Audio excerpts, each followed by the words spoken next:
Deuce and Mo, Deuce and Mo, Deuce and Mo. They tell you what they know. Do it for Deuce and Mo, Deuce and Mo. Hey, do it for Deuce and Mo. When it comes to the Kings, it's my favorite show. Do it for Deuce and Mo, Deuce and Mo. Hey, do it for Deuce and Mo. When it comes to the Kings, big hopes and dreams as we cover our Kings. Never cover the kingdom, but we loving our Kings. And we covered your prayers as we doing our thing.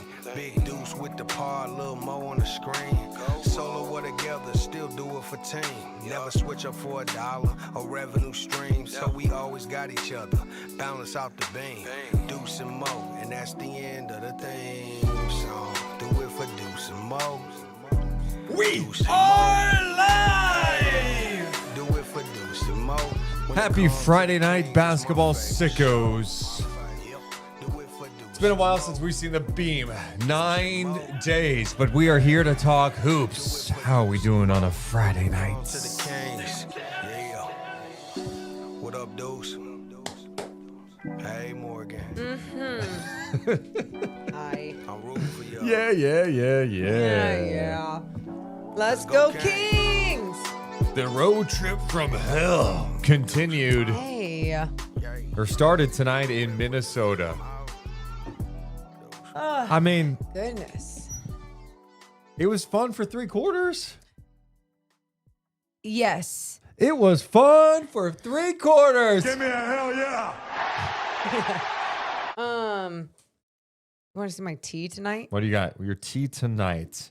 Organic stress ease, tension relief, helps tension melt away. See about that. Melting it away. She might need a couple of these bags in her tea, huh? Hey, you mean you might need to shove some of these up your butt, huh? I'm sorry. What?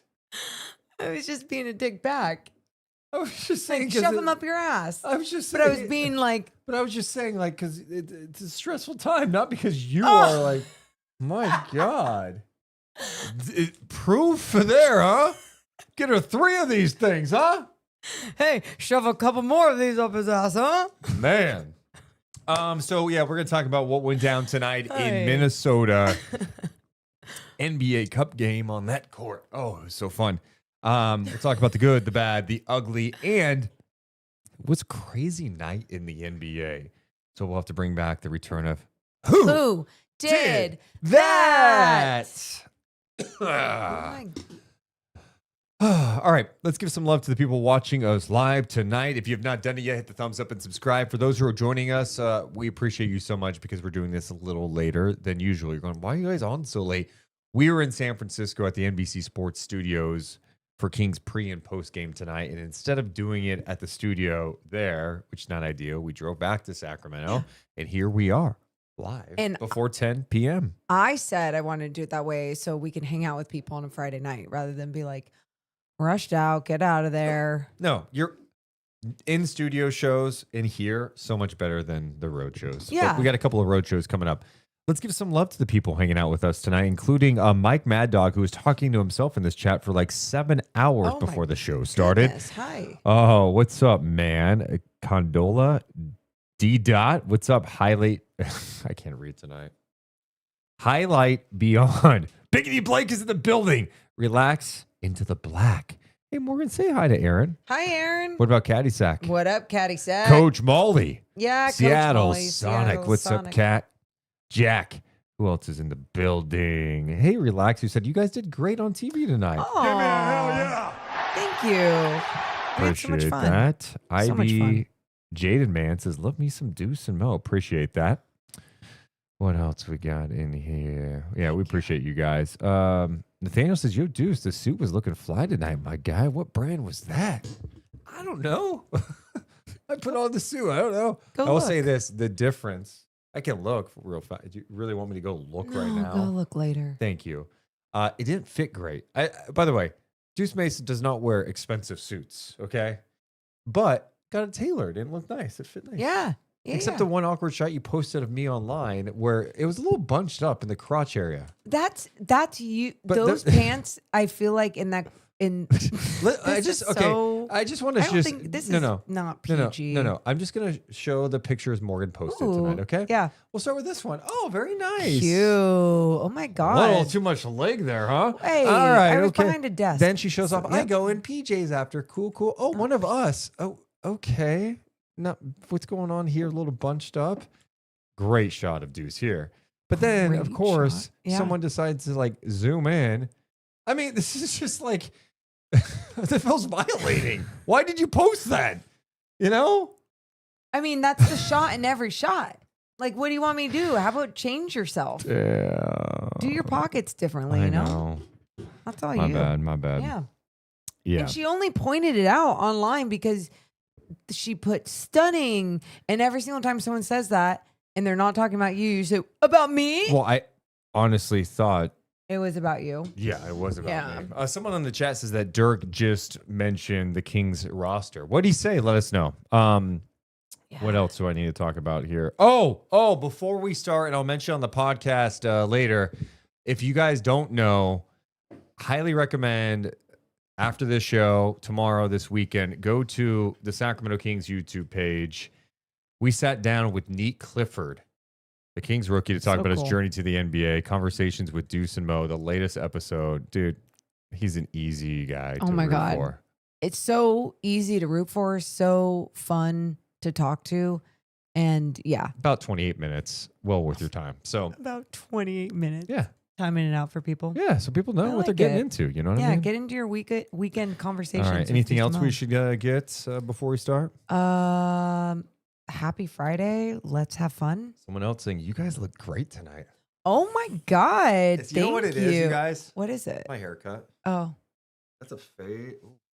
God. Damn. Wow.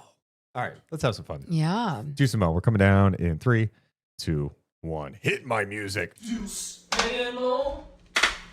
Deuce and Mo. Deuce and Mo.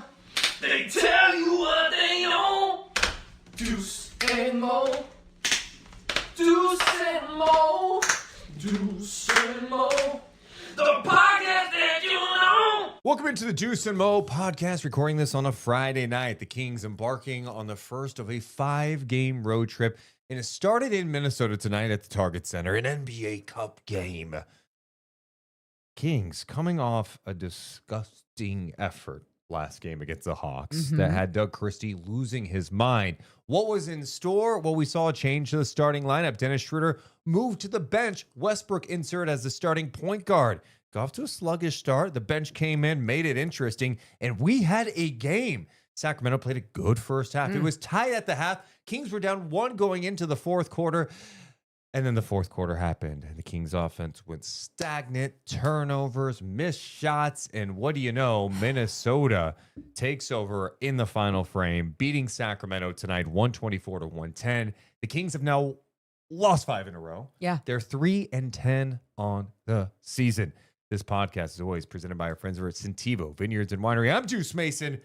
That's Morgan Reagan. How you doing, Mo? I'm good. We had some time to process. Obviously, you know, when we do the post-game show, it's instant, right there. Reaction. How do you feel?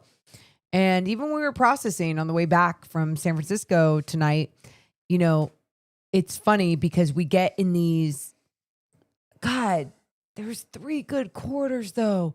And when that looked good, it was so fun, blah, blah. But then we were talking about how even within our instant reaction, you're coming off of the fourth quarter, a bad fourth quarter, a cold fourth quarter, a fourth quarter that just didn't look like the rest of the game. So it is frustrating, but we will give love to the response from the Atlanta game and obviously some of the good that still did happen in this game. Yeah, the Kings scored over 30 in every quarter besides the fourth. 30 in the first, 31 in the second, 30 in the third. Fourth quarter outscored 32-19. And that's what did them in this game. Yeah. So plenty to dissect with this one. Do you want to start with the fourth first? Do you want to start with the good? I think we start with the the bad first. Yeah. Let's get the bad over. Yeah. And I guess it can kind of all blends together. It does blend. It still blends. So with the fourth, do you want to start with the offense then? I mean, that's what this was. Uh-huh. I mean, I don't know what happens in some of these close games for Sacramento. The fourth quarter comes, and look, we know Minnesota's a better team. We know the teams the Kings are facing, the Denvers, Minnesota, OKC. These teams are just better, right? Yeah. But like the Kings were in this game, and it all went to hell in the fourth quarter. What I saw was a lot of stagnant offense, a lot of like one shot out, turnovers, miscues. And then they just started missing open shots. Yeah. Like Sabonis missing right around the rim. Keon Ellis had some great looks from three that didn't just drop. And look, those are going to happen. If you're creating good shots, I'm cool with it. But there were times, especially early in that quarter, where I went, man, it's just slow. There's not a lot of like off-ball screening action. There's not a lot of movement. And I think that's what did them in. You take bad shots, you can't rebound, and then the other way, you're in trouble.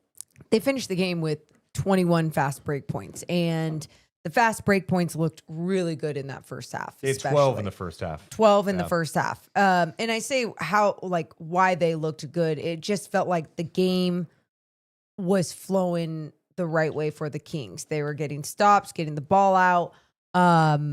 They would get the rebound, whatever, push the ball up the floor, get into an early offense, do something in transition. It looked good. Like you can just tell they play better when they play fast. And even in that third quarter, it wasn't awful. Obviously, they still added to their fast break points. But in that fourth, as soon as they went away from that style of getting a stop and going or getting into that early offense, that is when the ball started to stick. That is when more turnovers would come. They finished with 15 turnovers in this game. That led to 24 points for the Minnesota Timberwolves. That wasn't the number in the first half. The first half number was the Kings had 8 turnovers that turned into 11 points. So in the fourth quarter alone, Sacramento had 5 turnovers that turned into 11 points. And you mentioned it too in the postgame. You said you talked a lot about these turnovers, and you mentioned who had those turnovers. Russell Westbrook ended up with how many in the fourth? I think 3? He had 3 in the fourth quarter. He ended up with 6 in the game. And look, he had great moments in the first half, but we're talking about the fourth quarter, and where does it go wrong?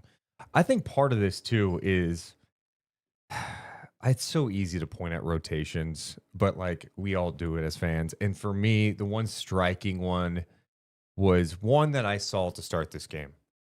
Sacramento was down 20-9. And you're like, is this going to be one of those outings where it's just not flowing? The starters look clunky. Doug Christie elects to go to his bench, and we start seeing some 4-guard lineups. The first being Schroder, Malik Monk, who returned tonight, Keon Ellis, Neat Clifford, and Sabonis.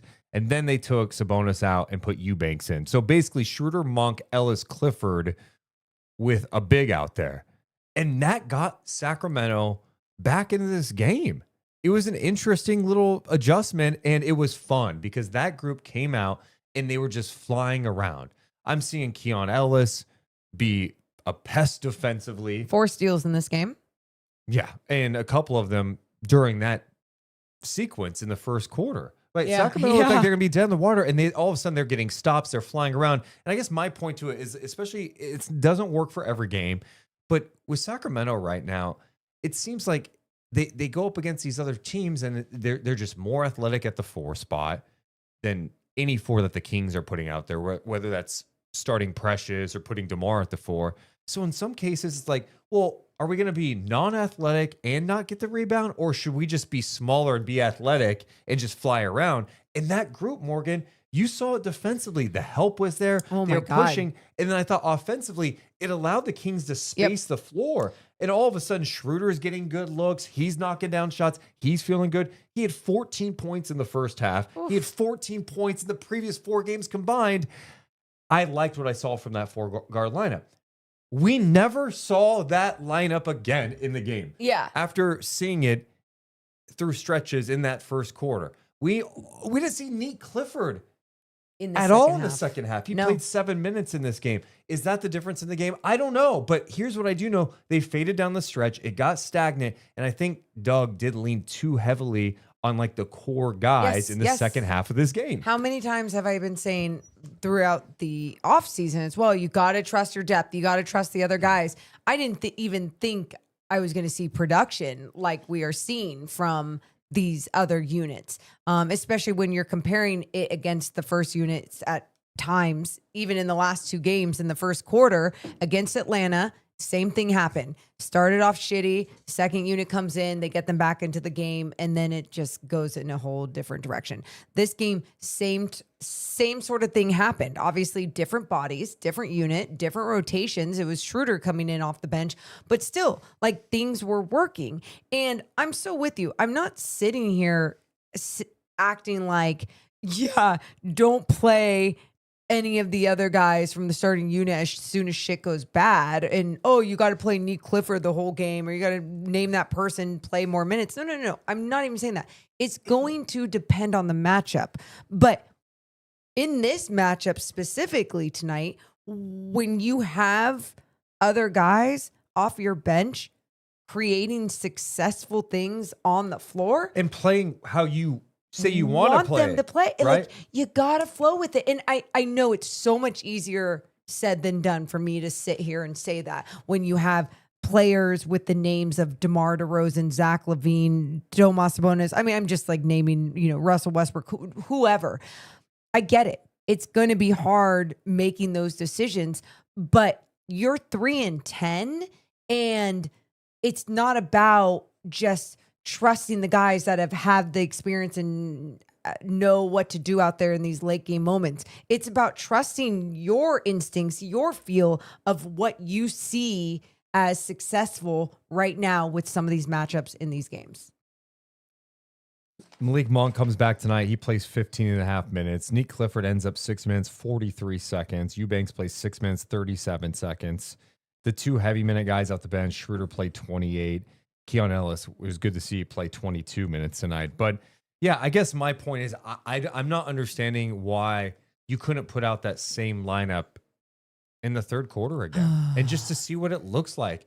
I guess if your young guys are playing the style you want to play and they're doing it effectively, I want them to have an opportunity to show that they could do it again in the second half. And in addition to that, it allows the starters to get a little more rest, and maybe they're more productive come fourth quarter, right? Like, it allows them to kind of go, and, absolutely. And so that's what I look at tonight as like, okay, if you balance that out, I just don't know why you go away from it. And to be honest, like someone like Nick Clifford, who's a young player in this game, I think tonight was his 9th game in the NBA because he missed a few. He's coming out there and he's showing like he could be productive. He does the right things defensively. Make the right he pass. Battles. He makes the right pass. He makes the extra pass. I reward him with some minutes. So yeah.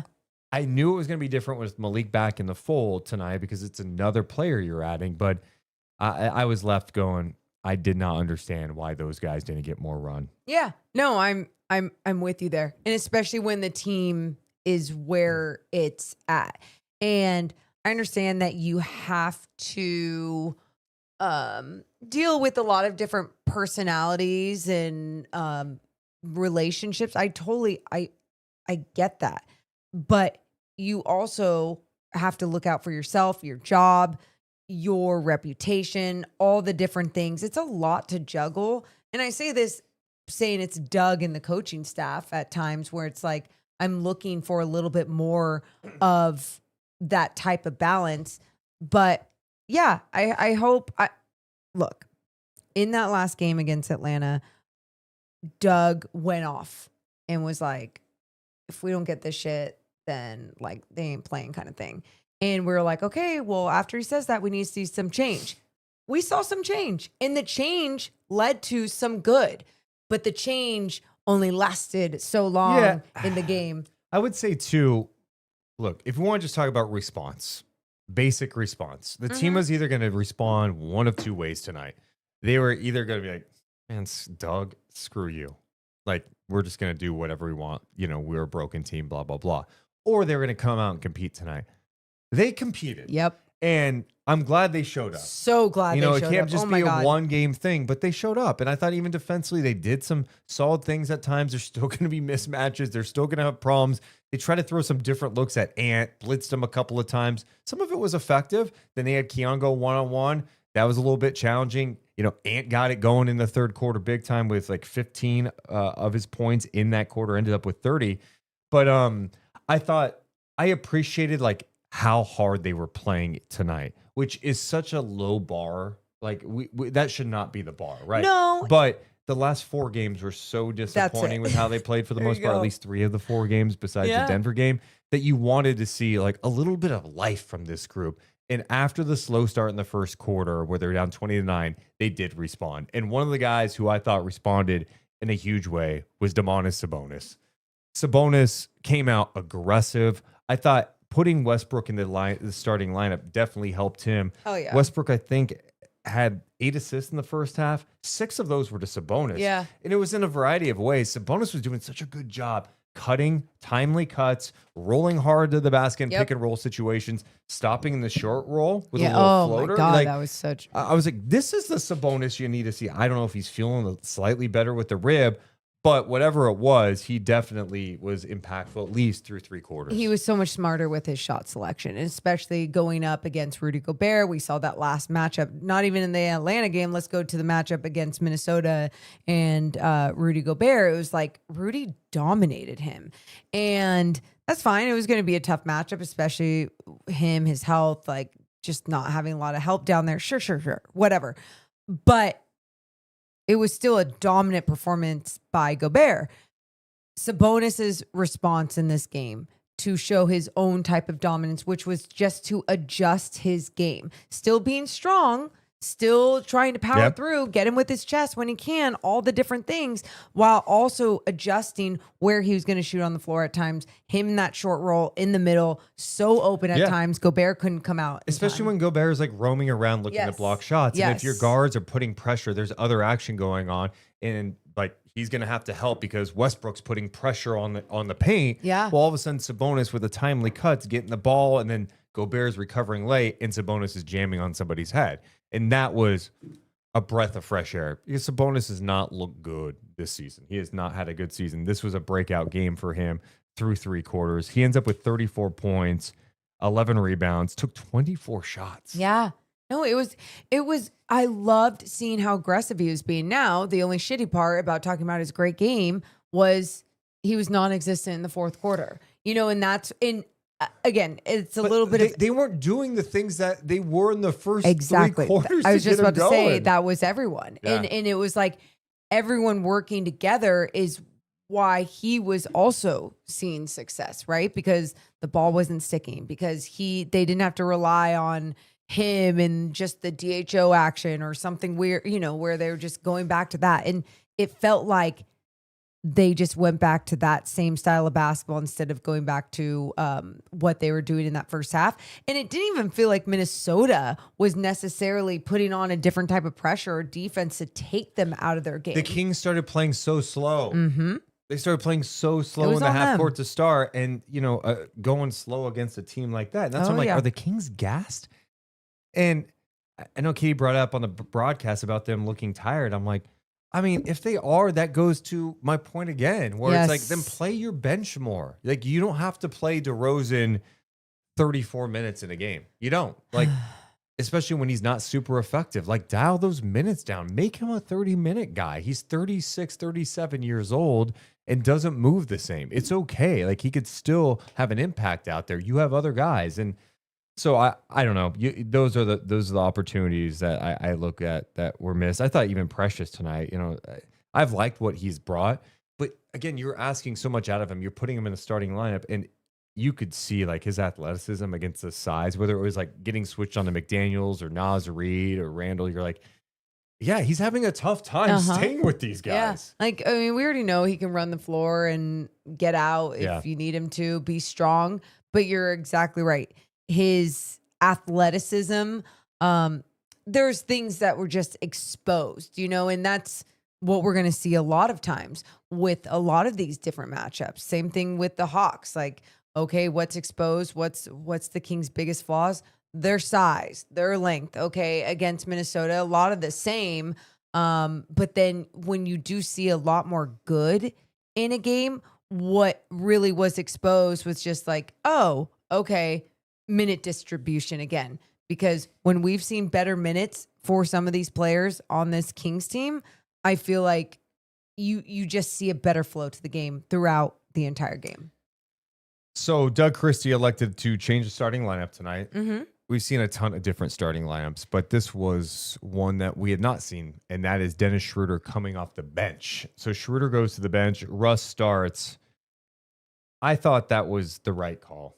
I thought after the last couple of games, and we had this conversation on the podcast, I thought Dennis was so much more effective coming off the bench with like Neek and Keon. He just looks like maybe it's the more space. Yeah. Having more defenders out there with him, it just flowed better. And I think the other thing, it allows him to kind of take over as a scorer. I mean, he's a scoring guard. We have to remember that. He's a scoring type point guard. And I think that allows him to kind of play his best version. While when he's with the starters, it's like he's trying you've got to find 5 guys out there who all like, hey, can I have the ball now? Like, I need to cook. This is my... And that's one of the, obviously, one of the many issues Sacramento has as a team. What did you think about the decision? Dennis coming off the bench, Russ in the starting lineup. Well, I loved it for many of those reasons, but even I think something that I've noticed more and more with Dennis Schroder is exactly what you said. Like, he's a scoring point guard, and if anything, his vision and his passing like isn't always precise, isn't always crisp, and that's what he needs to do with that starting unit. That needs to be more of his role, and it's just not. And I don't feel like his confidence is down when he's with the starting role or whatever. It's just, it's clunky. It's a little weird. It's just a different flow. And so to see him come off the bench with the second unit, another unit that just got this team back into it, it was great to see. But it was also great to see too that like he's a professional and it never like wavered with his confidence. His confidence. It's one of never his better wavered. games. Yeah, no, and that this team is just so weird right now. And obviously if someone is unhealthy or whatever, you're gonna see another starting lineup once again. Like it just feels like every other game, it's going to be a different type of starting lineup as Doug is still trying to figure shit out too. I think you got to stick with this for now, I guess. I mean, I don't know. yeah. I mean, obviously, if Sure. if it was up to me, I'd be like, let's put Keon out there. I know. But I mean, who you benching? Right. I don't know. Right. And that's, but I think where you can find confidence for this roster as a whole for right now, when I say like confidence for this roster, I'm not acting like, yeah, like this could be the winning piece. No, I'm just saying for right now, you can go small ball with this team, and you're going to have your flaws on the defensive end, but push the shit out of the basketball and run the floor and go. Yeah, it's almost like lean into that instead of trying to be like, hey, we got size up front. Like, no, it's still not enough. Mm-hmm. Like, you might as well like space the floor, like you said, play fast, share the ball, attack the paint, and then like try to be, different defensively. Where like even there was that one play, I think in the first quarter where I think it was Keon Ellis getting posted up by Naz Reid. You're like, oh no. And they would bring over the weak side help Dennis. Right when he turned his back. It was like Dennis Schroder coming over, poke the ball away. But whoever was in that weak side was ready to like on that post up, come over and double and knock the ball away. And those are the, it's not sustainable, but like it is kind of what you have. And if you're trying to play the best version, maybe that's the route you go. I know we're going off here a little bit, just talking about Schroeder. That's okay. Westbrook in the starting lineup. I like how Russ has been playing. I thought until some of the turnovers late, he played a really good game, setting up Sabonis, pushing the pace. He totally did. And I never doubted. I mean, once we saw what he was doing with this team was when it was obvious, like you got to put him in the starting lineup over Dennis Schroder. And it's more just to set the tone from the start of what they want to do. And obviously too, he's connecting with guys on a different level, especially like you said, with Domas Sabonis. His ability to make Sabonis better against a bigger team like Minnesota tonight. Yes. I mean, how many times did we talk about whatever game it was when Russ and Eubanks were connecting on every other shot. And I went off about how Russell Westbrook just making Drew Eubanks look so much better out there, throwing him so many alley-oops, allowing him to play above the rim, letting him be a lob threat. It's, again, Russ making others better out there. I have a question for you. What's your question? Did it feel like Zach LaVine had 25 points No. tonight? Okay. It did not. And he was 8 of 17 from the field. My And God. it was 4 Well, of he had 8 all from right, three-point he had 10 land. in the third quarter. Okay. And how many do you have in the fourth? He had 5 in the fourth.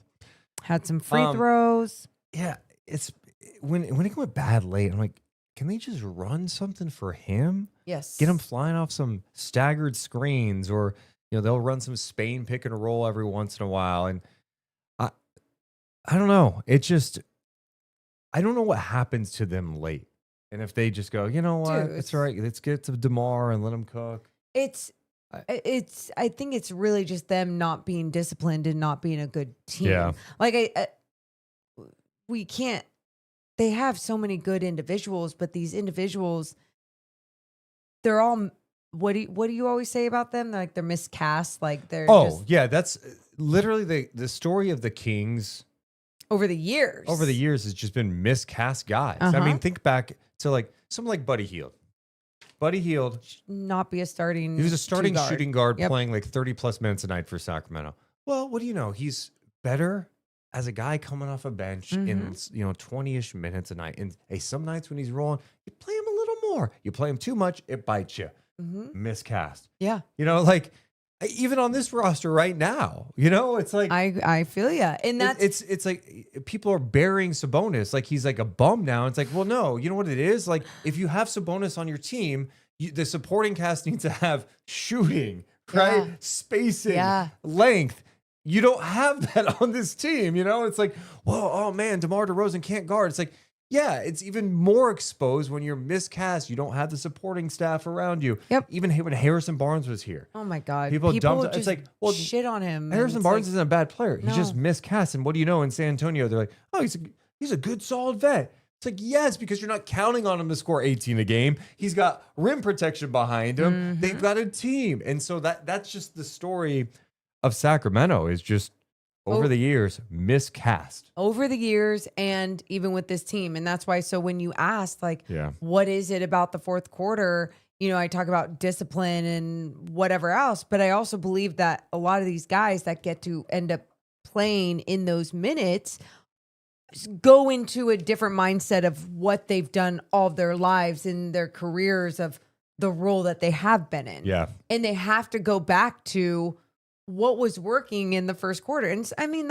it's hard to do when you have that mentality, but you're exactly right too. When Zach LaVine has a stat line like that, how are you not finding ways to also get him involved? And or get him more shots or whatever. But when you are doing that, that can't be the pure focus. You still have to play freely while you're still trying to get one of your better shooters open. Yeah. And they also missed shots and had some bad turnover. So not a good fourth quarter for Sacramento. No. Now they're sitting at 3-10. And there was something we were talking about pregame. Actually, we had our pre-show meeting because for pregame, we have a meeting in the morning at like 10:30 a.m. to go over like, hey, what should we talk about? And one of the things I had asked our producer, Nick, was like, hey, how tough is the Kings schedule? Like, where does it rank? And it turns out the Kings have had the hardest schedule in the NBA, which is just crazy. And it makes sense based on what we saw. And then, of course, down the stretch of the season, they've got the easiest schedule. 5th easiest. I thought it was the easiest. Oh, no, I thought it was the 5th easiest. Whatever. It's Okay. still one of the easiest schedules in the league based on the winning percentage. Blah, blah, blah. Yeah. I don't factor all that in, but it's just like, man, the Kings, could it have been a worse start for them? One, very flawed team, banged up, no Keegan, flaws galore. And oh, by the way, here's OKC, Minnesota, Denver 9 times before Thanksgiving. And now they're buried. They're 3-10. Like you're in the West. How do you dig out of that? You're not digging out of that. No, but you're and this not. road trip. Oh, by the way, then on the road trip, you play OKC. God. No, I'm sorry. Well, I'm jumping ahead. Yeah. You got San Antonio, who lost tonight. Go to Wemby. Late in the game. Okay. Then you get 2 days off, Oh, which is great. You get OKC. and then They're red hot. And then the next night you play Memphis. so back to back. Yep. Then you end in Denver. Then you come home for Minnesota.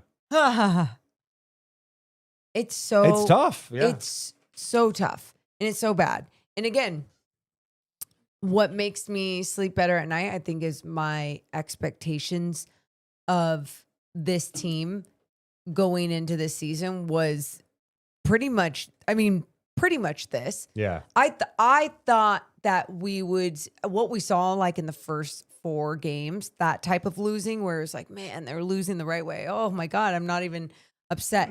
I thought we'd see that for a longer stretch of time. So I was never even thinking about what the record would actually be. But yeah, the record being this bad, and then when you are playing bad or just not playing complete games, it can be super deflating. Some of the numbers jumping out. We got to give love to Westbrook. He ended up with a triple-double because he got a rebound very late, like the last shot of the game type Hell thing. yeah. Anyway, he ends up with 13 points, 14 assists, 10 rebounds. He also did have 6 turnovers, but a triple-double. His assist total, too, pushed him ahead of 10,000 assists in his career. Part of some pretty elite company. So congratulations to Westbrook on that. The next person in line, Magic Johnson. Yeah.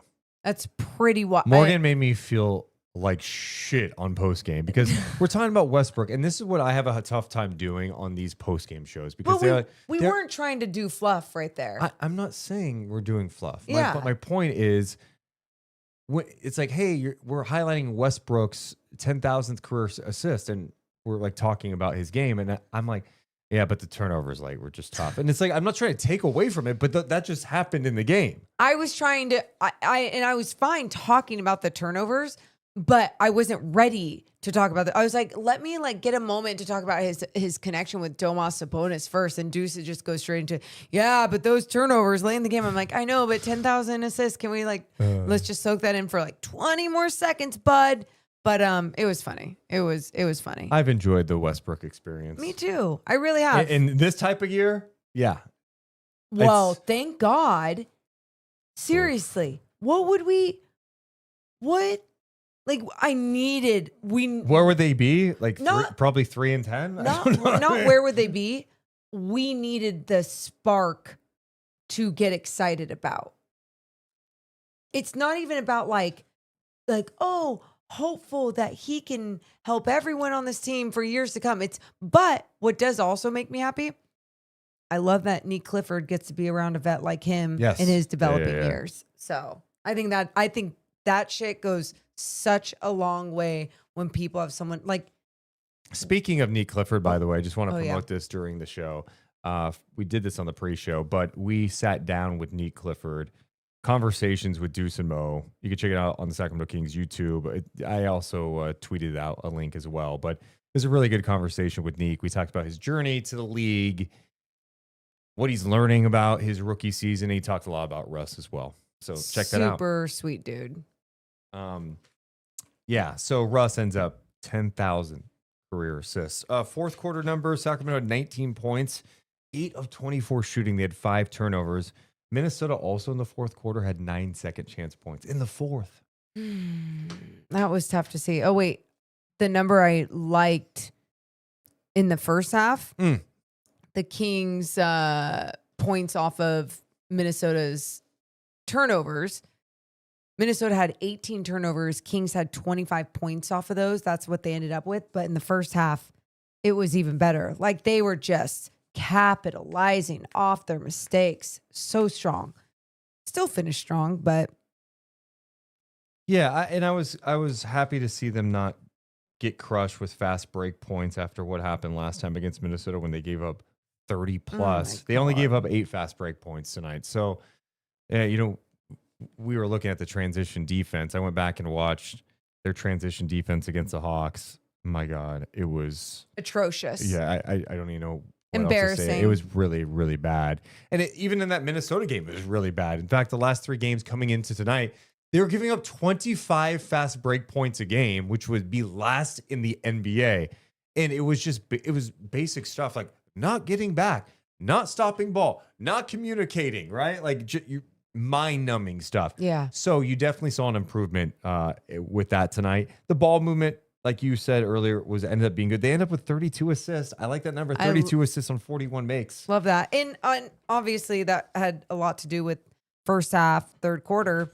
I also like that they came out in the third quarter and weren't getting just blown away. And that's what I was expecting. I was like, oh, well, you said Chris Finch is in the locker room throwing tables and being pissed off. Yep. And so then I was like, oh, yeah, they're going to come out angry and ready to go. And Kings held their own in the third. Again, no one should be talking about their team like this. People holding their own for a couple quarters. Because, well, you got to highlight some good, especially but that's when my they've point. been absolute dog poop lately. That is my point with this team right now. Yeah. Can we give some love to the people watching us live right you now? can. If you have not done it yet, hit the thumbs up and subscribe. I appreciate you guys so much in the live chat, hanging out with us, talking some NBA. Should we get some super chats, huh? Oh my gosh. Yeah. Wow, you guys. Seattle Sonic loves throwing random stats. He donates $2 saying, sack fact, total blocks 4. Domas, Zach LaVine, Keon, and Precious Achua. Oh. Took me a second. I was like, who the hell is PA? So new. P-Bear69 has been a member for 35 months. Appreciate that. Thank you. He says, stop playing, Doug. Start our tank commander, Dennis.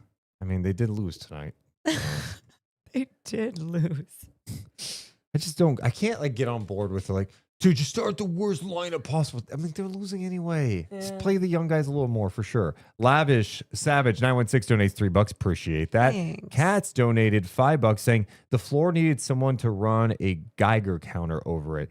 Dude, the floor tonight in Minnesota, I don't know who approved it. It's way too green. I think there's some angles I'm like, oh, I kind of see it. There's some pictures I'm like, that's cool looking. Yeah. But on TV, it does not play well. No, it's harsh on the eyeballs. It's hard to watch a game. And I'm down with the neon green. Look, we have neon green in our basketball sicko merch. I love neon. It blows out everything on the screen. My God. Yeah, it's too much. Throw up. And I don't mind the different courts. I'm not saying I only want traditional courts, I'm totally down for different. I even like the Kings gray courts. I'm cool with it. P-Bear also donated $10 saying, start Maxine, Clifford, Dennis for losing purposes. Keon, Carter, suspend Sabonis for conduct detrimental to the team. Make something up. Trade for Terry Rozier and hire Nico Harrison. Boom, rebuild. Oh. That just sounds reckless. That doesn't sound like a rebuild. That just sounds like beyond reckless. I think they're joking. Well, yes. Lavish, appreciate the donation. Same with Jack. Appreciate you guys on a Friday night hanging with us hours after the game. What if they weren't joking? He might not be. People will get radical this time of year. People want change. Give me the pick. The one that's crazy, though, because everyone's talking about, hey, in Sacramento, hopefully the Kings get a good pick. Do you understand the Clippers, who are off to a really tough start? They don't have their pick. And who has it? Oklahoma City. That's bad. Could you imagine if it played out that the Clippers were just bad this year and OKC draft lottery night comes and they're picking number 2? No, I could imagine. Oh, I could imagine. That's not fair. It's not fair. But also, that's what you get for putting yourself in the best position for these opportunities. And brutal. The rich gets richer. Yep. Do you have anything more on tonight's game? We got to talk about the Spurs coming up next. They had a doozy in this one. No more. I mean, we highlighted some of the good numbers, what we want to see with some of the rotations. Sabonis, big night. Yeah. Westbrook with his 10K. We also need you guys to help out with player of the game. and a moment of the game. But we got to tell you first, we're presented by our friends over at Sentivo Vineyards and Winery. Oh, yes. The best of the best when it comes to people and when it comes to wine. And if you're looking for some holiday gifts, whether you're trying to bring some bottles to Thanksgiving dinner or you're trying to gift something, make sure to go to sentivovineyards.com. You can get all the bottles there, or you can go to their tasting room. Not only can you taste all the wine, but you can experience the beautiful tasting room that they have in Suisun Valley. So make sure to go there or sentivovineyards.com. Appreciate their support of the Deuce and Mo podcast. Also presented by our friends over at Medic Ambulance. Woo, woo. Medic Ambulance has set the standard in emergency medical services for over 45 years now. From life-saving responses to being the team behind the scenes at your favorite events, Medic is here to serve. Learn more at medicambulance.net. Hell yeah. Okay. The Kings have now lost 5 in a row.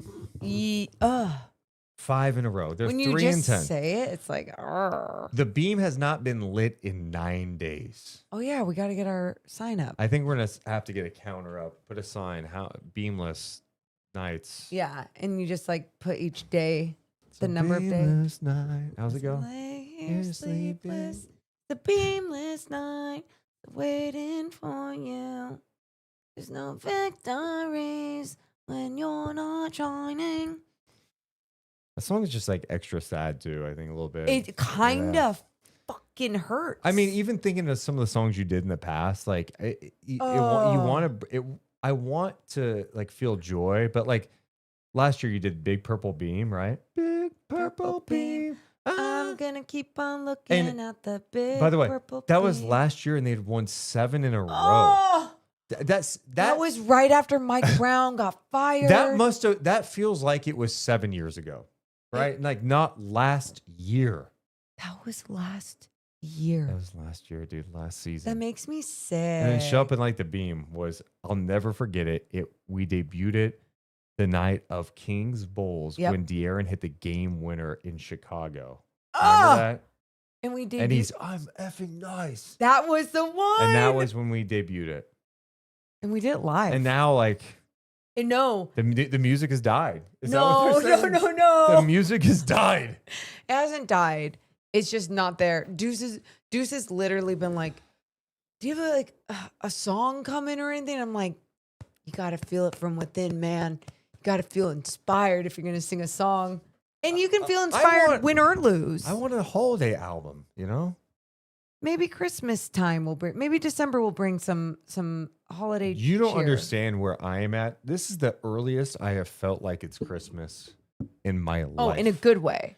Yeah. Oh, Yeah, I'm so happy. I don't know what it is.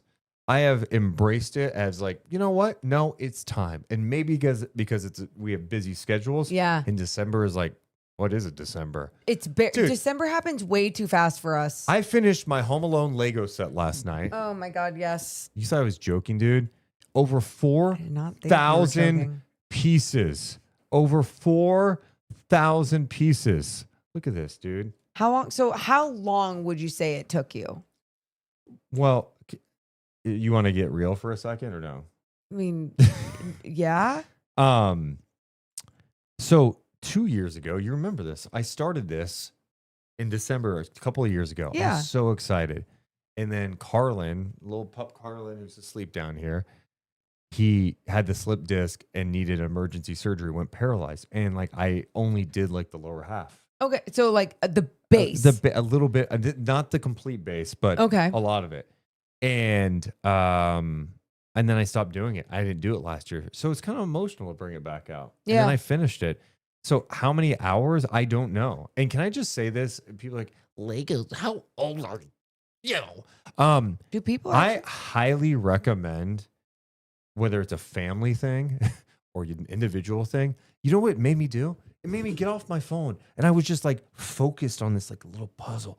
Like I'd sit down for a couple hours, 3 hours, sometimes just 3 hours, just tinkering. Sometimes it'd be like, oh, I got a little time here. Let me do a little 45 minutes. Let me do a bag here. Good for the brain, man. It was great for the brain. So my new gimmick now is at Christmas time, I'm going to do a Lego set.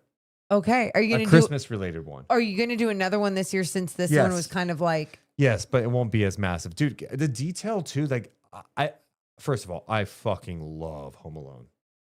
Yes. Love Home Alone. Yep. And to the detail in this Lego set Yeah. is absurd. I mean, it is. Look at those. I mean, and wreaths. I didn't even show all of it. Then we got the basement. We always see, they even have the spinning Michael Jordan thing. You know the Michael Jordan thing that goes around the In train? front, yeah, They yeah. have that on this Lego set. It's outrageous. You're really passionate. Oh, I very passionate. You and Miles Turner should have a conversation. Yeah, dude. I feel bad for him tonight. What happened? He got dunked on bad. By who? Good old Con Knipple, the rookie. Really? Yeah. We'll talk about that when we go around the, The league, league, around the league. All right. Yeah. Enough about me talking about how much I love Christmas and my Lego sets and how I'm celebrating it now. Festive. Who would be your butcher and barrel player of the game? Ooh. Kings lost. Okay. Are we going with the King tonight or do We're we go going with with the someone? King. Okay, just think about this. I- Minnesota tonight. Julius Randle, another 26-point game. That's what his average this year. He's having a It's hell of good a for year. him. 26 points, 11 rebounds. Anthony Edwards ended up with a 30-piece tonight.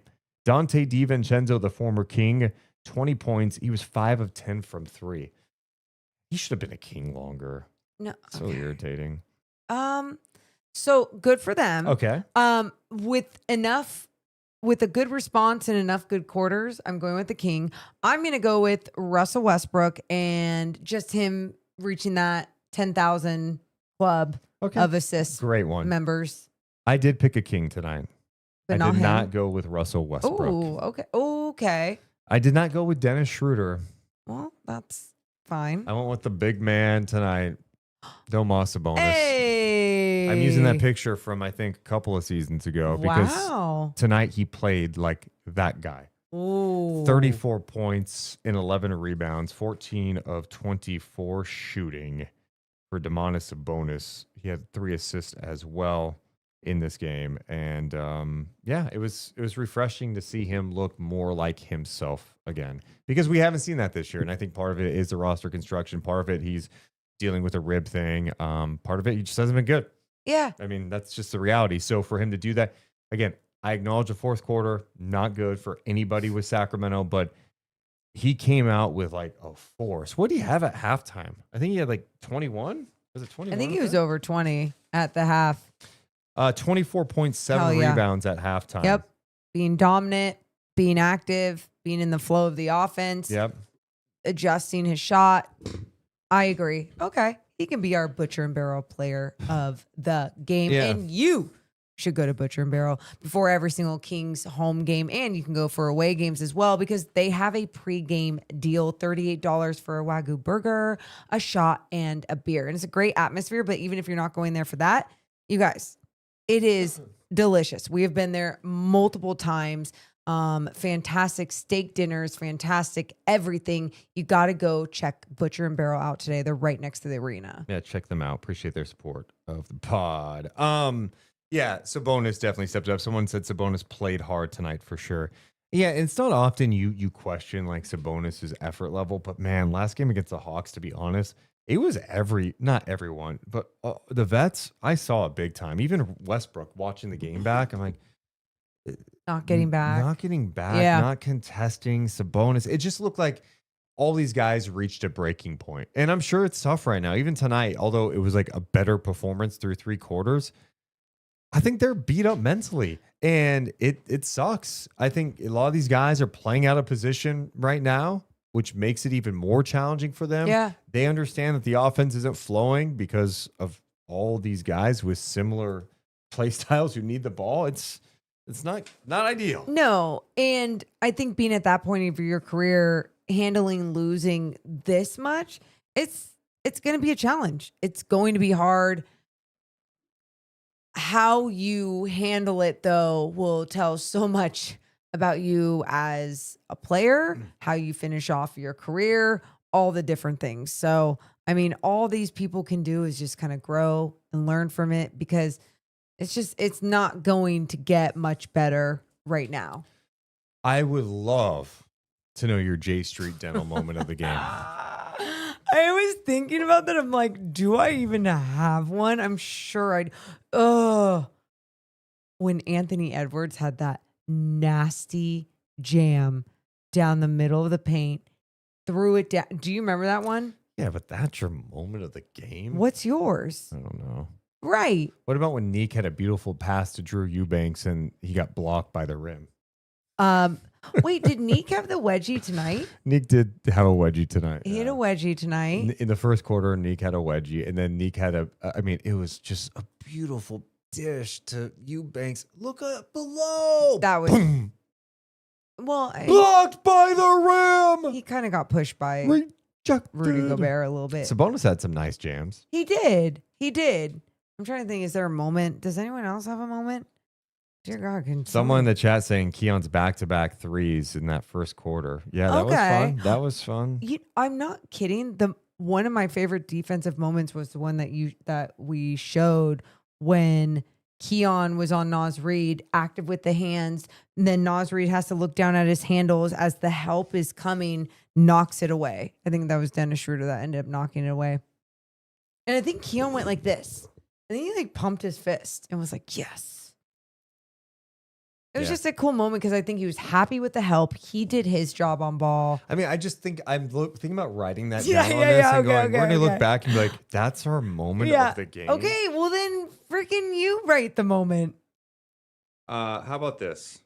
Yeah, what are you thinking? Wolves' hideous court. That has to be on there, right? The green court. Yep, okay. Barf court. Fourth quarter woes. Okay, more of a summary. Okay. Oh, how about response game from Atlanta blowout for 3 quarters? Yeah. That's a sad J Street moment of the game. Yeah, but they're not, sometimes in life, the moments aren't always great, right? They're just moments. Make sure to check out J Street Dental. Enriching lives and enhancing smiles. Head to jstreetdentalgroup.com. You can also check out their sister office, Sacramento River Dental. And like we always say, there's a whole bunch of Kings fans there. You can go there, tell them your favorite moment of this season. That would be hilarious. And you know what the gimmick is? When they lose, we have to go pick an old one and they have to live with it. It's happened a lot now. What's this? This is a pretty good one. I remember this one. Ooh, okay. We go back to February 14th. Happy Valentine's Day, okay. lovers. 2024. The Kings were in Denver on the second night of a back-to-back. They were down 16. They come back and won 102-98. DeAaron Fox had 15 points in the fourth, including 10 straight. And I put in parentheses. I don't even want to read what I put in parentheses. It's just funny. It's just funny what happens when you put these moments down. Say it. In parentheses, Mason Jones vibes. And I remember it because Mason Jones was on the Kings bench for like one of the first times on a two-way deal. And it was like so striking because his team was not very together at times. Or even vocal. Oh my God, he's like encouraging guys. No. I don't care. I still love that from him because you were not getting shit from the bench. You were not getting energy from the bench. I don't care that he wasn't going to play, whatever. He brought something. And that is what was definitely needed. And sometimes when you have those players, there's going to be some players where people are like, shut up, whatever. But there's going to be other times where that extra clapping can be contagious, can lead to something more. Yeah. So that was a moment to reflect on. February 14th. 2024. That was a 23-24 season. Well, and you just mentioned it, DeAaron Fox. That's next. Kings-Spurs Sunday. Early game, by the way, Sunday. It's an ultimate basketball sicko game. I know we have people here who watch football on Sundays. Cute. But the real sickos are watching the Kings in San Antonio taking on the Spurs. Victor Wembanyama, DeAaron Fox taking on the Sacramento Kings. A 1 p.m. Pacific time start time. We'll be live in the afternoon. Yeah, we'll be late live. Afternoon. Well, yeah. I guess it'll be early evening. What am I saying? It'll be dark outside. 5-ish. Wait, 1, 3. Yeah, so okay. It'll be dinner time with Deuce and Mo. So the Spurs are sitting at 8-4. They've lost 2 in a row, including tonight. a close one down the stretch against Golden State. The Warriors come back and win. We'll talk more about that game in a second, but I'm just going to put this on record right now. All you people out there that want the Kings to I want them to lose every game and tank. I need you to even put this aside. If there's one thing I want, it's to join me in being petty. Okay? I may be in the minority. I still like DeAaron Fox. Hell yeah. But you know what I want from him on Sunday? To lose. I want Westbrook rocking the goddamn baby. I want him John. I want him up in DeAaron. I want to see DeAaron Fox have a 1 for 12 night. I think it's a 1 point game. 1 for 12, 5-6 turnovers. Ooh, I like and that. the Kings to find a way to win and be like, wow, they went in there. If there's one win I want, it's Sunday. It is Sunday in San Antonio. I don't ask for much. You don't hear me begging for wins left and right now. I want the Kings to go into Sunday and we come on live, fog everywhere. Be going, they clap that ass. Please, basketball gods, if you exist for us in Sacramento, can you please just let it happen? That's what I want. And in reality, it's probably going to be very tough, especially now that San Antonio's lost a couple in a row. We know they're a dangerous team. And I mean, what can you say about Victor Wembanyama? My goodness. Are you with me on that? Is that what you want to see? Well, are you petty like that? Yes, I am. I definitely am. But I just know that's not the reality. Like you said, that's why it's hard for me to say out loud. Cause yeah, I would love that. There'd be a part of me, every turnover, ha ha, in your face, DeAaron, just feeling that. But at the same time, it's it's not going to happen. Jesse James, the funny joke. What? Call me Tom Petty. There you go. For all you older people out there. Okay. It's not about, I can't name one Tom Petty song. Really? No. I was thinking about, wait, can I? No, you can't. But Damn. you know who he is. And then if his song played, I'd be like, that's Tom Petty. Do you know who George Washington is? You weren't alive back then. You should have knowledge that he was the first president of the United States. Do you know who George Washington is? Yeah. That was funny. Thank you. Yeah. So anyway, Sunday, for all the basketball sickos, what am I expecting? It's going to be tough. I mean, they got the cheat code. They got DeAaron taking on his former team. Okay. Let's set the over-under on Fox points. What did he have tonight? 25 or something? Thank you. Well, we also have a segment called, who did that? But don't look on. Okay. DeAaron ended up with 24 points, Okay. 10 assists tonight. 1 of 6. Damn. 1 of 6 in the fourth quarter, including missing the game winner late, a fall away over Gary Payton II. Look at you, petty asshole. No, I'm just saying. I mean, Victor was on the floor, and they went little one-on-one on GP2, fall away jumper clank. I mean, that was the play. That was the play you run late. Yeah, in your face, Put DeAaron. some pressure on the defense. Get a mismatch. Blow by. Don't fall away over GP2. You have Victor effing Wembanyama on the floor. And what are we doing? I wanted them to win. All right, I'm going to set the over-under on the Fox Warriors. points. I'm going to put 25.5. Okay. You going over 25.5 or under 25.5? Ugh. God, I'm going to go over. I'm saying 28. All right, Morgan says under. No, she said Over, like 28. 28. I'm going to say under. What do you got? I think our guys are bringing it. I think they're bringing it for that game. No, I do. Good. Well, whatever motivates them to bring it for 4 quarters. Put me on a conference call with Westbrook and make Russ. This is your moment. Okay. You need to get in his ass. Pause. Okay. Well, You know what I'm saying? yeah. Yeah.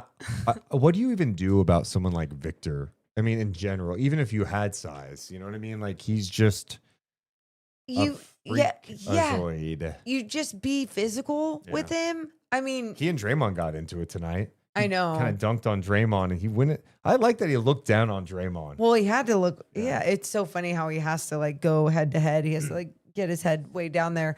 But yeah, he can do everything though. You know, protect the rim, stretch the floor, be a lob threat, blah, blah, blah, blah, like name it.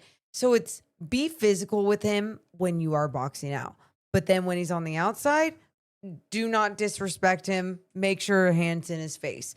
When he is crashing the boards, how can you try and keep his body out further and further out of the paint? Like the focus just needs to be there, as there's still other people on this Spurs team that are capable of scoring and playing defense. And when you do have the second line of defense, like someone like Wembanyama near the rim, it just makes things easier for defenses to really put on that perimeter pressure. Well, it's going to be an interesting game, 1 p.m. tip time for that one. And let's start a little game of Who Did That? We go around the NBA with games we didn't get to see tonight, but I'll throw out some stat lines.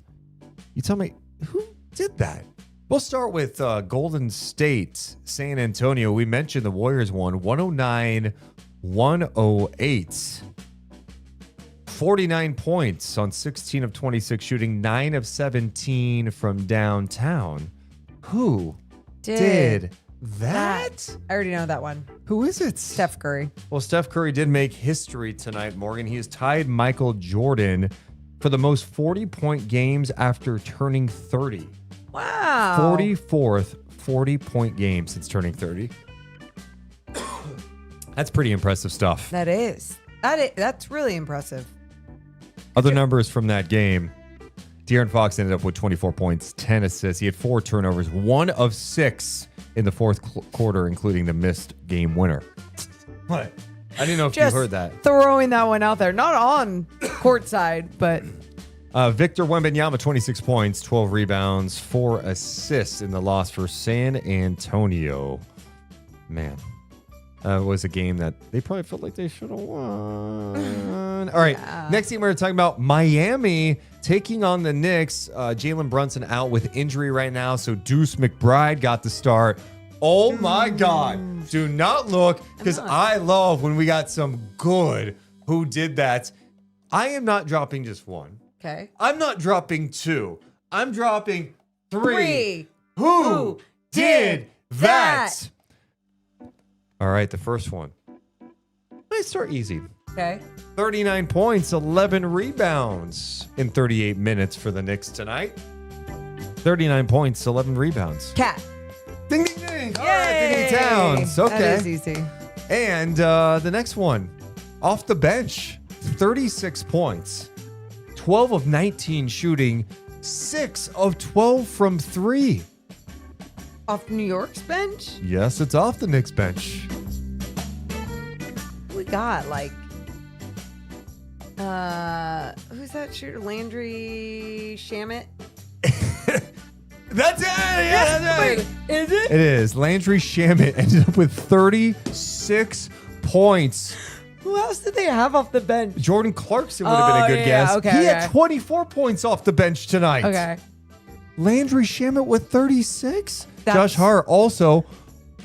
Holy shit, I should have done that one. What do you do? Josh Hart off the bench tonight, 34 minutes, a triple-double, 12 points, 12 rebounds, 10 assists. That is the most surreal bench performance you'll see. The Knicks bench tonight, 75 points off the bench.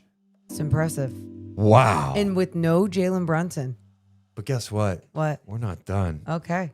In that game, who had 38 points on 12 of 22 shooting, 8 of 15 from downtown? For Miami? Sure. At some point, I'm not going to give you. It's just part of Well, guessing. because you start like Sure, there's Miami. no way that Next 2 time we're not doing people that. scored That's fine. 39 points, Yes, right? it's Miami. Well, actually, you said Shaman had 36. So, Andrew Wiggins. Andrew Wiggins tonight, 15 points, 6 of 18. Yikes. Okay. Jaime Jaquez off the bench, 23 points, 9 rebounds, 7 assists. But the man with 38 tonight, Norm, boom, boom, pow. He had 38 points, knocked down 8 of 15 from downtown. The Knicks winning without Brunson, 140 to 132. The Heat fall to 7-6. New York improves to 8-4. Wow. Orlando taking on Brooklyn. Oh, man. The Nets are in tough times right now. They lose 105-98. They're now 1-11 on the season. I love hearing that. No crazy who did that in this game. Okay. But just for funsies. Who had 22 points, 9 rebounds tonight in 32 minutes for Orlando? I should remind you, Banchero is out. Oh. Franz Wagner? Great guess. He was their leading scorer with 25, but no, it's a player that the Kings could have drafted if they wanted. Tristan Da Silva tonight. Wouldn't have guessed 22 points, 9 rebounds. Good for him. He knocked down 5 of 9 from downtown in that 105-98 victory. All right, next up, Morgan Reagan, Detroit. Oh my God, Detroit basketball. They are on absolute fire. They beat the Sixers tonight, 114-105. They're now 11-2 on the season, the best record in the NBA's Eastern Conference. Okay. Oh, man. And they won again shorthanded. Like their lineup is not, my God, I didn't realize they're still without Duran. Yep. Thompson. Thompson did not play. Who else am I missing? And Cade Cunningham. Oh, that one. Oh my God. Okay. I'm not going to make you guess their leading score tonight, but it was Javonte Green with 21 points, 9 rebounds. The Pistons, they just bring it every single night. They had good bench performances too. 40 points off their bench, 14 from Beef Stew, 14 from Karis LeVert. And they win without all those guys again, beating the Sixers tonight, 114-105. Embiid did not play. Of course, he's still out. And Paul George getting closer to coming back. The Pistons are just outrageous, dude. What's their record now? 11-2. Wow. It's pretty. I mean, to be shorthanded against a good Philly team. Yeah. I know Philly is, but Philly's been playing fine, even shorthanded. So, and then Dennis Jenkins, who had that big game on national TV. What was that last week? Oh, where he made that corner 3. He ends up coming. He started tonight, 19 points, 8 assists, and he's on a 2-way deal. It's just an amazing. It's just amazing. Such a great story. Just amazing. Barely know him. I know, but I need to know him a little more. This is great. Shout out to the Pistons. And shout out to, was that NBC or Peacock or was that Amazon that had that game on? Yeah. Whoever what, but again, just a national It's Peacock, game. and they're playing those type of games. Yeah. Yes. Houston and Portland tonight.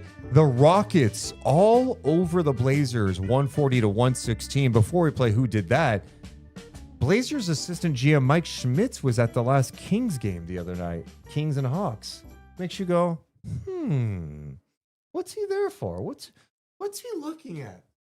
Is he looking at something from Sacramento? Something to be on your radar going forward.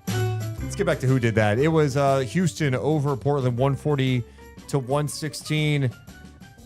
25 points, 10 rebounds, 9 assists in this game in 36 minutes. Who did that?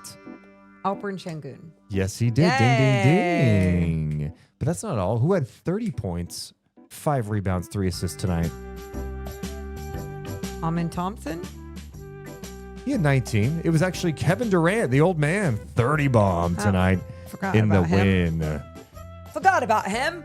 Yeah, Houston now 8-3 on the season. Portland falls to 500 at 6-6. A lot of things going on, right? Still with Thiago Splitter running that team. Milwaukee and Charlotte, what a game. Okay. Milwaukee ends up winning 147-134 in overtime. Oh my goodness. In the overtime session, Milwaukee outscored Charlotte 18-5 in overtime. And in the 5-minute overtime session? That's a lot. 18-5? That's not finishing the game the right way. My God. Okay. So we've got some great options. The first one on who did that. 29 points, 10 rebounds, 5 assists. Giannis Antetokounmpo. No! Kyle Kuzma! 29 points, 10 rebounds, 5 assists, 4 steals for Kuz. Impressive. Are you kidding me? Good for him in a dub. Yes, Giannis, the guy you mentioned, 25 points, 18 assists tonight. Giannis had 18 assists. I did not know this. How many assists did they have as a team? 37. He had nearly half of their assists. 25 points, 18 assists, 7 rebounds, 7 turnovers. But the Bucks end up winning 147-134 in this game. They knocked down 20 of 34 from 3. The Hornets obviously good enough to keep it interesting. They went to overtime, right? Yeah. In Milwaukee. Who had 32 points? Well, a couple people. 2 people had 32 points on the Hornets tonight. LaMelo Ball Okay. and Miles Bridges. You're 1 for 2. Bridges had 32. It was Con Knipple who had 32 points along with 2,000 of his friends and family in attendance. 2,000? He also had a nasty dunk on Miles Turner. Who has 2,000 friends? That's what it said on the broadcast, unless I'm making that up. 2,000. Maybe 200? No, it was 2,000. Nobody has 2,000 friends. Like in family, right? But like nobody has 2,000 family members. Am I making that up? Let me just search it now. Maybe it was 200. No, according to reports, what is showing his support for Con Knipple in his first NBA game back in his home of Milwaukee. Close to 2,000 friends and family were here tonight. He nearly filled up in a section post-game and spoke to the group, thanking them. Well, that's not 2,000 there. No. That's like 50 right there. What are we saying? Well, not only that. So let's just say not 2,000. Like Can we also just say like, let's be honest about it. Let's just say extended family, like we're talking about cousins, everything. You've got 30. And then friends. I've got more than 30. Let's just say friends, you got, okay. Let's say God, friends. friends maybe 10? Okay, but if you even extended it out, like of like high school friends, college friends. In like work friends and stuff? Yeah. Okay, maybe like 50? I was even pushing It's not more. 2,000. It's not 2,000. Do you think he has 2,000 friends? No. Could you imagine? And if you do, you're not a good friend. Are you 2,000 calling friends? every single one of them and asking them how they are or if something's going on in their life? Like, do you know? Probably not. Con Knipple, you're a liar. Yeah. Liar. I'm not friends with liars. I mean, you know what it is? Can we just go like, hey, 2,000 supporters? Yeah. I'm sure because he's the hometown kid, he had, I want to go root for him, or I'm a Con Knipple guy, or I went to in high school. Like when Nick Clifford had 200 in attendance, even at the Colorado, or when they were in Denver. I'm like, by the way, I'm joking around. That's awesome, really awesome. It's so awesome. But we shouldn't say friends and Yeah, let's not use friends so loosely, you know? like, but to have 32 Definition of points friends. in your first game back home and you dunk on Miles Turner? and you do that in front of your 2,000 friends and family. That's really cool. Absolutely. Yeah, it is really cool. Lakers beat the Pelicans tonight 118-104. So LA is now 9-4. Who had 20 points and 16 rebounds tonight? Luka Doncic? No, he had 24 points, 12 assists. It was DeAndre Ayton with 20 points, 16 rebounds tonight. Who had 35 points and 6 rebounds? I have to look at. I'm not looking at I'm just looking at the. Trey Murphy? Trey Murphy was Oh.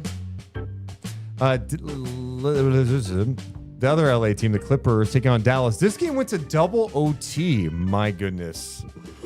The Clippers, in desperate need of a win, got a win. They're now 4-8. They beat Dallas 133-127. The free throws in this game are disgusting. I'm about to puke. 38 free throws for Dallas, 36 for the Clippers. Who had 41 points, 14 rebounds, 11 assists tonight? James Harden. James Harden Ooh, did. Sweet. Knocked down 6 of 12 from downtown. Zubats had 27 points, 11 rebounds.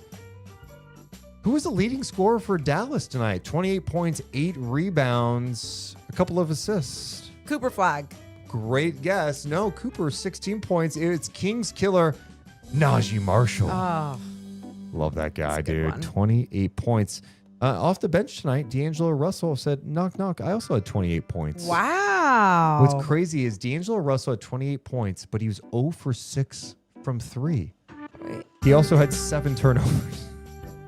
would 7 turnovers? Klay Thompson off the bench tonight with 13. Okay. My goodness. Dallas had 25 turnovers. The Clippers had 23. This sounded like a really weird game. Dallas loses.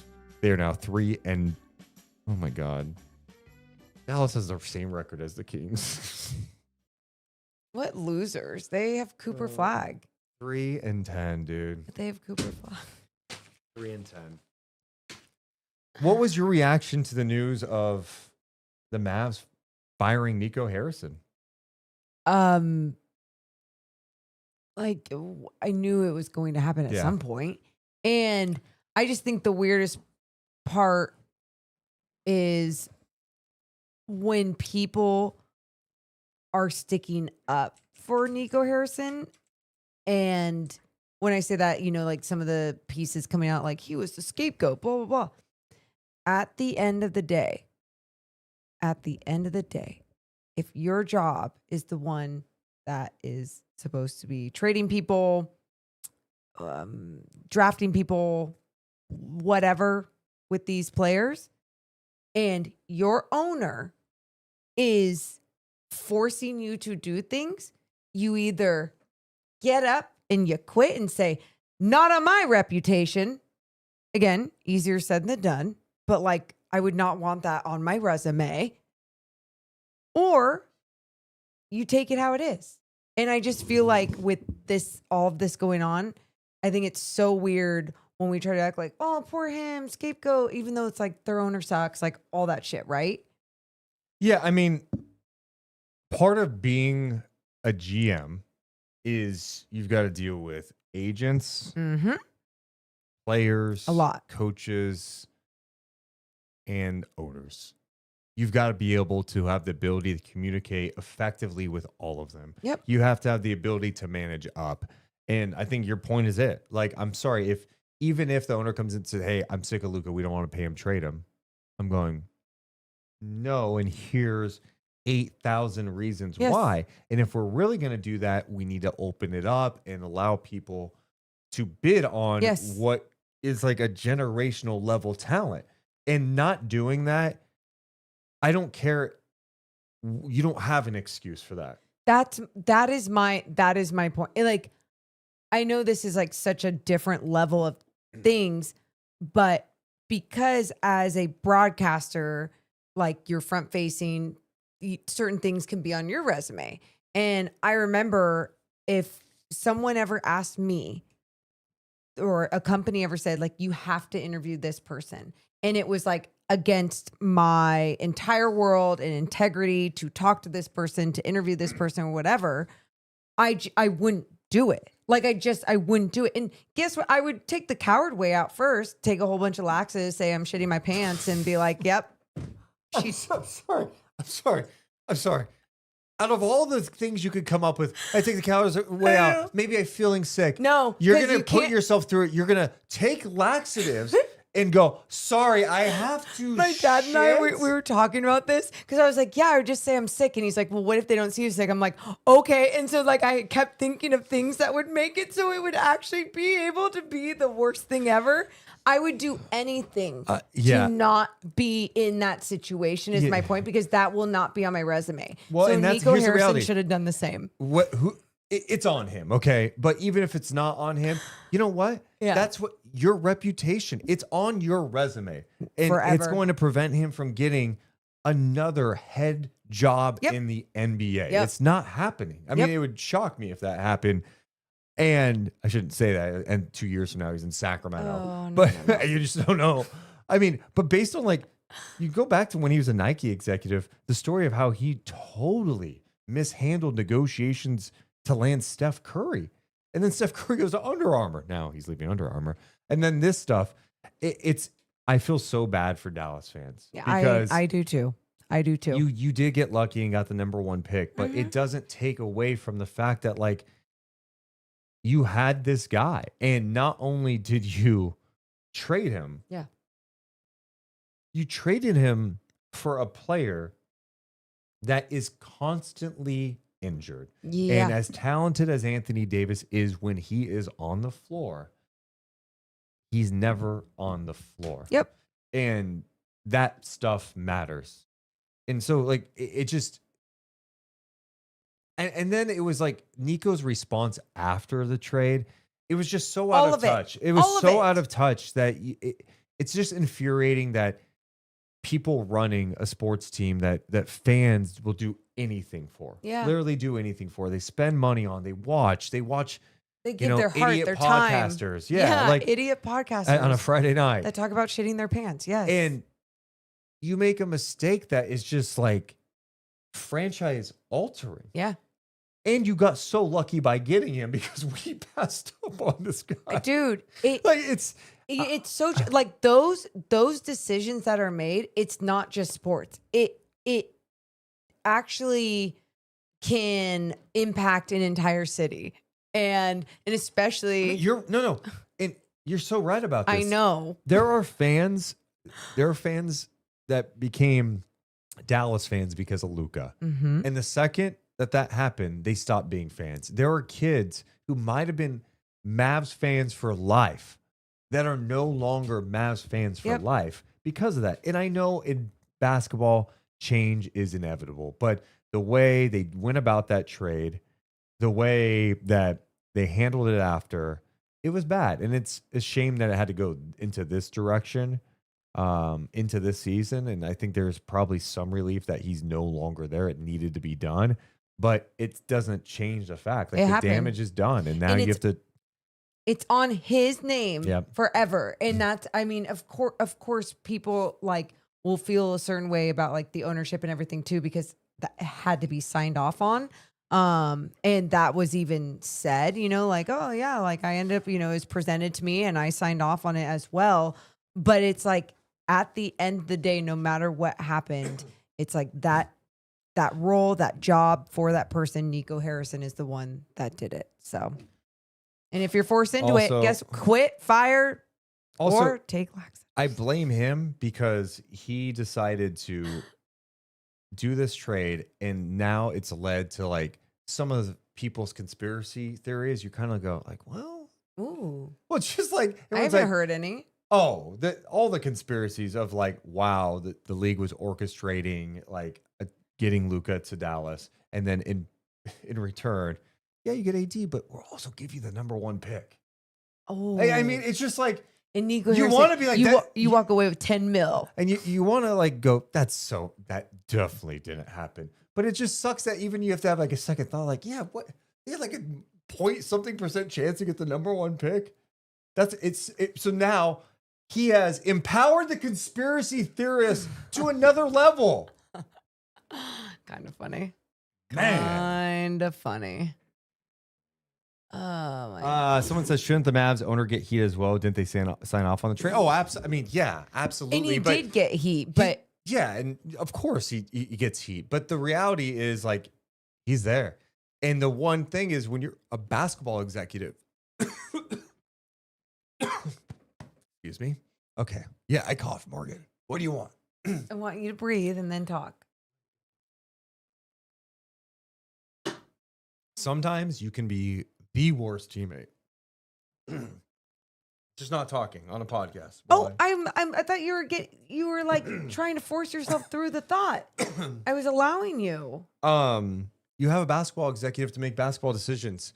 They need to be the ones that are like, no, not smart. Don't do it. That's their role. And if they want to, I mean, the fact that Nico would even entertain that specific deal is just like, what?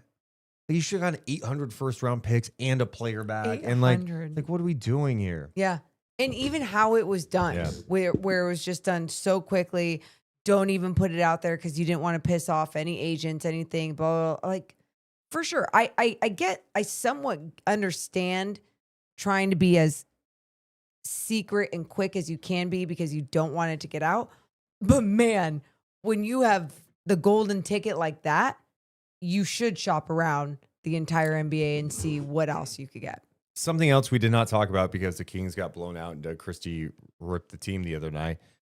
The new NBA All-Star Game format. Yeah. Is this going to inspire players, inspire fans to check in with it? The 2026 NBA All-Star Game is going to be at Intuit Dome in LA, the home of the Clippers.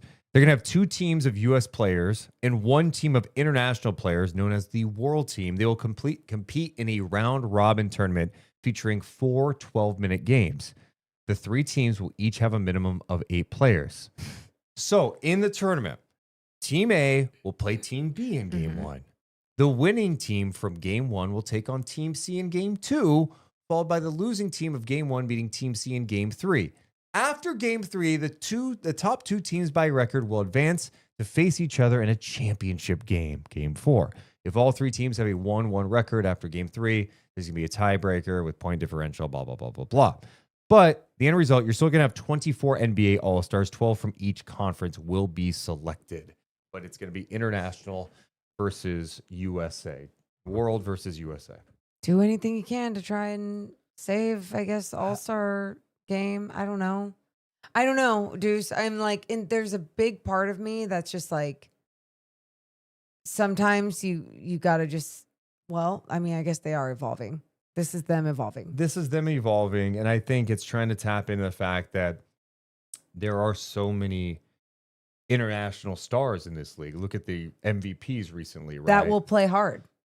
That's true. Okay. Will they play hard? I don't know. Is Jokic like gaming up for this? I don't know. It all comes down to this. Will the players care or not? Is this enough for the players to care? Wait, so the world play, like who is that going to be? The world, the international guys. It would probably be Jokic, SGA, Giannis. So what Victor? So what if they're all stars and they're? I thought there's 12 and 12, and then You're very confused right now. Yeah. Morgan, it's an all-star game. There's 24 all-stars selected. Yeah. The international people will be on the world team. Okay. And the rest will be on USA. Oh, okay. So, okay, yeah, I don't understand why it's going to be any different. Yeah, you can come up with any type of category you want, but until the players care, that's all that matters. And no one's asking them to,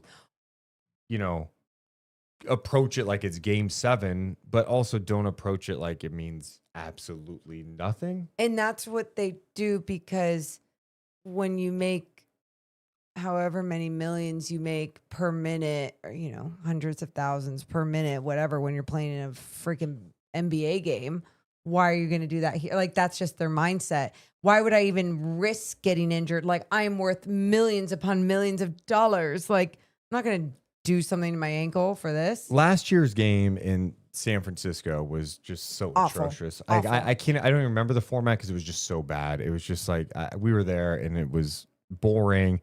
The delays were terrible. Like the time in between was so bad. Oh my God, the time in between. This game is on NBC this time. First time it's on NBC. It's been on TNT. So the first year of the TV package, what's that look like?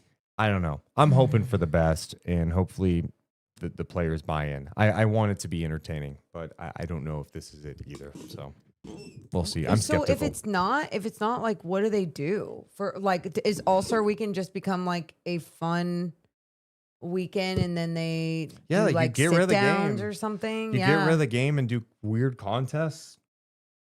Yeah, or bring all the guys together and do like a little Q&A thing or something. I don't know. Still wish, dude, I would do anything for a one-on-one. How fun would it be to see these guys go one-on-one? They would never. Or 3-on-3. Never. They would never. They would opt out. They would take laxatives and shit their pants and get out of it. Yeah. If you ever need to get out of anything, don't come up with like a legitimate excuse. Put yourself through it for real. Do like Morgan Reagan. take some laxatives and enjoy the ride. You'll get out of it. My goodness. Stomach bug. Insane. It's for real. Insane. You need photos? All right, final thoughts, Morgan. Oh my God. Let's have fun Sunday, no matter what happens. And I cannot stomach, oh my God. going back to laxatives, I could not stomach watching DeAaron. Worst possible scenarios. DeAaron game winner. Uh-huh. That's number one. Yep. A DeAaron game winner would be crushing. Okay. What else? Just DeAaron dominance. Yeah. 50-point Gonna win. game. Yeah. 40, 35, over 30. Over 30. Killing them. Yeah. Like a big fourth quarter. Yeah. Those are things I just can't watch it. Oh my So God. let's hope for the best. Hey, let's do that. All right. We love you guys so much. But we got to go. Thanks for hanging out with us on a Friday night. Have a wonderful rest of your night. See ya. Deuce and Mo, Deuce and Mo, Deuce and Mo. They tell you what they know. Deuce and Mo, Deuce and Mo, Deuce and Mo. The podcast that you know.